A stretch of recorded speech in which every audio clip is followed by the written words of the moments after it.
ಬೆಳೆಸ್ಕೊಂಡು ಹೋಗೋಣ ಅಂತ ನನ್ನ ಭಾವನೆ. ಹೇಳಿದ್ರೆ ಸಂಸ್ಕೃತ ಅಂದ ತಕ್ಷಣ ಬೇಡ ಕಷ್ಟ ಅಂತ ಹೇಳಿದ್ರೆ ಎಲ್ಲ ಕಡೆನೂ ಅದೇ. ನಾವು ಸಾಕಷ್ಟು ಸ್ಕೂಲ್ಗಳಲ್ಲಿ ಶಾಲೆಗಳಲ್ಲಿ ಸಂಸ್ಕೃತ ಇವತ್ತಿಗೆ ಓದ್ತಿದ್ದಾರೆ ನಿಮ್ಮ ಮಕ್ಕಳು. ಶಿವಮೊಗ್ಗದಲ್ಲಿ ಕಳ್ಕೊಂಡು ಇಲ್ಲಾಂದ್ರೂ ಒಂದು 30 ಶಾಲೆಯಲ್ಲಿ ಸಂಸ್ಕೃತ ಸಬ್ಜೆಕ್ಟ್ ಇದೆ, ವಿಷಯ ಇದೆ. ಇದಕ್ಕೆಲ್ಲ ಮೂಲ ಕಾರಣ ಅಂದರೆ ನಮ್ಮ ಗುರುಗಳಾದ ನರಸಿಂಹಮೂರ್ತಿ ಮಹೋದಯ ಅಂತ ಇದ್ದಾರೆ ಅವರು, ಮತ್ತು ಆನಾ ವಿಜೇಂದ್ರ ಅಂತ ಮಹೋದಯ ಇದ್ದಾರೆ. ಅವರು ನರಸಿಂಹಮೂರ್ತಿ ಮಹೋದಯರು ಅಧ್ಯಕ್ಷರು, ನಮ್ಮ ತರುಣೋದಯ ಸಂಸ್ಕೃತ ಸೇವಾ ಸಂಸ್ಥೆಯ ಅಧ್ಯಕ್ಷರು. ವಿಜೇಂದ್ರ ಮಹೋದಯ ಅಂತ ಇದ್ದಾರಲ್ಲ, ಆನಾ ವಿಜೇಂದ್ರ ಅವರು ಸಂಸ್ಕೃತ ಭಾರತಿ ಕಾರ್ಯದರ್ಶಿ. ಇವರಿಬ್ರು ಅವರಿಬ್ಬರು ಅಡಿಯಲ್ಲಿ ನಾವು ಕೆಲಸ ಮಾಡ್ತಾ ಇದ್ದೀವಿ. ಕೆಲಸ ಅನ್ನೋದಕ್ಕಿಂತ ಸಂಸ್ಕೃತ ಕಾರ್ಯಕರ್ತರ ಕೆಲಸ ಮಾಡ್ತಾ ಇದ್ದೀವಿ. ಸಂಸ್ಕೃತನ ಬೇಸಿಕ್ಕಿಂದ ಯಾರು ಬೇಕಾದ್ರೂ ಕಲಿಬೋದು. 14 ವರ್ಷದಿಂದ ಏಜ್ ಲಿಮಿಟ್ ಇಲ್ಲ, 80 ವರ್ಷದ ವಯಸ್ಸಾದವರು ಕಲಿಬೋದು, ಯಾರು ಬೇಕಾದ್ರೂ ಕಲಿಬೋದು. ಇದಕ್ಕೋಸ್ಕರ ಒಂದು ಯೋಜನೆಗಳನ್ನ ಮಾಡ್ಕೊಂಡಿದ್ದಾರೆ ನಮ್ಮ ಸಂಸ್ಕೃತ ಭಾರತಿ. ಯಾರು ಮಾತಾಡ್ಬಿಡಿ. ನಮ್ಮ ಸಂಸ್ಕೃತ ಭಾರತಿಯಿಂದ ಬೆಂಗಳೂರಲ್ಲಿ ಅಕ್ಷರಂ ಇದೆ, ಅವರ ಅಡಿಯಲ್ಲಿ ನಾವು ತರುಣೋದಯ ಸಂಸ್ಕೃತ ಸೇವಾ ಸಂಸ್ಥೆ ಅಂತ ಮಾಡಿದ್ದಾರೆ. ಆ ಅಡಿಯಲ್ಲಿ ನಾವು ಸ್ವಲ್ಪ ಕೆಲವೊಂದು ಯೋಜನೆಗಳನ್ನ ನಾವು ಮಾಡ್ಕೊಂಡಿದ್ದೀವಿ. ಪಟಾಮಿ ಸಂಸ್ಕೃತಂ ಮೊದಲನೇದಾಗಿ ಪಟಾಮಿ ಸಂಸ್ಕೃತಂ ಅಂತ ಯೋಜನೆ ಮಾಡ್ಕೊಂಡಿದ್ದೀವಿ. ಆ ಯೋಜನೆ ಈ 100 ದಿವಸಗಳ ಕಾಲ ನಡೆಯುತ್ತೆ. ವಾರಕ್ಕೆ 2 ದಿವಸ ಆಗುತ್ತೆ. 100 ದಿವಸ ನಡೆಯುತ್ತೆ. ನಿಮಗೆ ವಾರಕ್ಕೆ 2 ದಿವಸ 1 ಅವರ್ 1 ಗಂಟೆ ಸಂಸ್ಕೃತ ಪಾಠ ಹೇಳ್ಕೊಡ್ತಾರೆ. ಎಲ್ಲಿ ಅಂತ ಅಂದ್ರೆ ಆನ್ಲೈನ್ ಕೋರ್ಸಿಲು ಪ್ರತಿ ಜನವರಿ, ಏಪ್ರಿಲ್, ಜುಲೈ, ಅಕ್ಟೋಬರ್ ಪ್ರತಿ 4 ತಿಂಗಳಿಗೆ ಒಂದ್ಸರಿ ಈ ಯೋಜನೆ ಬರುತ್ತೆ. ಇದ್ರ ನೆಕ್ಸ್ಟ್ ನಿಮಗೆ ಸಂಸ್ಕೃತ ಪಾಠ ಮಾಡೋದು ನಾವು ಯಾವ ತರ ಸ್ಕೂಲ್ಗಳಲ್ಲಿ ಅಂತ ಅಂದ್ರೆ, ಸಣ್ಣ ಮಕ್ಕಳಿಗೆ ಪಾಠ ಅಂತ ನಾವು ಡಿವೈಡ್ ಮಾಡಿದ್ದಾರೆ. ಅಯನಂ, ಸಾಲಿನಿ, ಅರುಣ, ಉದಯ, ಸುಷಮ, ಸುಪದ, ಈ ತರ ಕೆಲವು ಪುಸ್ತಕಗಳನ್ನ ಸಂಸ್ಕೃತ ಭಾರತಿ ಇಂಟ್ರೊಡ್ಯೂಸ್ ಮಾಡಿದೆ. ಅದನ್ನು ನಾವು ಶಾಲೆಗಳಲ್ಲಿ ಇಂಟ್ರೊಡ್ಯೂಸ್ ಮಾಡಿ ಇವತ್ತಿಗೆ ಪ್ರತಿಯೊಂದು ಶಾಲೆಗಳಲ್ಲಿ ಸಂಸ್ಕೃತ ತಗೊಂಡಿದ್ದಾರೆ. ನಾವು ಇವತ್ತಿಗೂ ಓಡಾಡ್ತಾ ಇದೀವಿ, ಸಂಸ್ಕೃತಕ್ಕೋಸ್ಕರ ಓಡಾಡ್ತಾ ಇದೀವಿ ಶಾಲೆಗಳಿಗೆ. ಏನ್ ಸಂಸ್ಕೃತಕ್ಕೋಸ್ಕರ ಅಂಶ ಕರೆಕ್ಟಾಗಿ ಹೇಳಿಸ್ಕೊಡಿ, ಮಾತಾಡ್ಬೇಡಿ. ಒಂದು ಶಾಲೆಯಲ್ಲಿ ಸಂಸ್ಕೃತ ತಗೊಳ್ಬೇಕು ಅಂತ ಅಂದ್ರೆ ಬರೀ ಒಂದು ಸರಿ ಹೋಗಿ ನೀವು ಸಂಸ್ಕೃತ ತಗೊಳ್ಳಿ ನಮ್ಮ ಸಬ್ಜೆಕ್ಟ್ ಅಂತ ಹೇಳಿದ್ರೆ ಯಾರು ತಗೊಳಲ್ಲ. ನಾವು ಒಂದು 5-6 ಸರಿ ಒಂದು ಶಾಲೆಗೆ ಒಂದು ಸರಿ ನಾವು ಹೋಗಿದೀವಿ ಅಂತಂದ್ರೆ ಬಿಡದೆ ಪ್ರಯತ್ನ.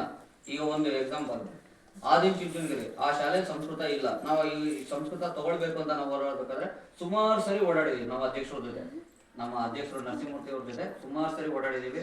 ಆ ಸಂಸ್ಕೃತ ಅವರು ಯುವತಿಗೆ ತಗೊಂಡಿದ್ದಾರೆ ಕ್ಲಾಸ್ಗಳಲ್ಲಿ, ಯುವತಿ ಮಕ್ಕಳು ಕಲಿತಿದ್ದಾರೆ. ಈ ಸಂಸ್ಕೃತ ಇನ್ನೊಂದು ಏನಂತಂದ್ರೆ ಮಕ್ಕಳಿಗೋಸ್ಕರ ಏನಂದ್ರೆ, ಮಕ್ಕಳಿಗೆ ಸ್ಕೋರಿಂಗ್ ಸಬ್ಜೆಕ್ಟ್ ಇದೆ. ಸ್ಕೋರಿಂಗ್ ಸಬ್ಜೆಕ್ಟ್ ಕನ್ನಡಕ್ಕಿಂತ ತುಂಬಾ ಸುಲಭ ಸಂಸ್ಕೃತ. ಈ ಒಂದು ಸಬ್ಜೆಕ್ಟ್ ಕಲ್ತ್ರೆ, ಅವರು ವಿಷಯನ ಕಲ್ತ್ರೆ ಬೇರೆ ಎಲ್ಲಾ ವಿಷಯನೂ ಅವ್ರಿಗೆ ಸುಲಭ. ಇದರಿಂದ ಮೆಮೊರಿ ಶಕ್ತಿ ಹೆಚ್ಚಾಗುತ್ತೆ ಸಂಸ್ಕೃತ ಕಲಿಯೋದ್ರಿಂದ. ದೊಡ್ಡವರಿಗೆ ಏನಕ್ಕೆ ಅಂತಂದ್ರೆ, ದೊಡ್ಡವರಿಗೂ ನೆನಪಿನ ಶಕ್ತಿ.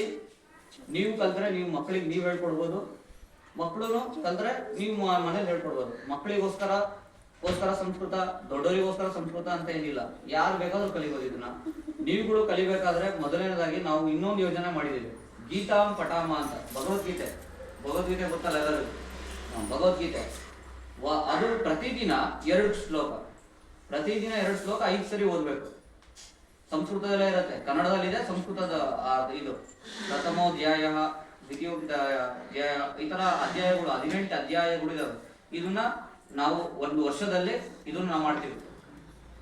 ಇಲ್ಲಿ ಕೃಷ್ಣ ಮಠ ಅಂತ ಇದೆ ಶಿವಮೊಗ್ಗದಲ್ಲಿ, ಅಲ್ಲಿ ಇದು ಲಾಸ್ಟಿಗೆ 1 ವರ್ಷ ಆಗ್ತಿದ್ದಂಗೆ ಒಂದು ದಿವಸ ಕೃಷ್ಣನ್ಗೆ ಅರ್ಪಣೆ ಮಾಡ್ತೀವಿ. ಇದು ಅಷ್ಟು ಅಧ್ಯಾಯಗಳು ಕಂಪ್ಲೀಟ್ ಮಾಡೋದು. ಇದಕ್ಕೋಸ್ಕರ ಇದಕ್ಕೆ ಯಾರು ಬೇಕಾದ್ರೂ ಜಾಯ್ನ್ ಆಗಿ, ಇದನ್ನ ಪುಸ್ತಕನೂ ನಾವು ಫ್ರೀಯಾಗಿ ಕೊಡ್ತೀವಿ, ಉಚಿತವಾಗಿ ಕೊಡ್ತೀವಿ. ಭಗವದ್ಗೀತೆ ಪುಸ್ತಕ ನಿಮ್ಮ ಮೇಡಮ್ ಇದೆಲ್ಲ ರಶ್ಮಿ ಮೇಡಮ್ ಅವ್ರಿಗೆ ಕೇಳಿ, ಯಾರು ಬೇಕಾದ್ರೂ ಇದಕ್ಕೆ ಸೇರ್ಬೋದು.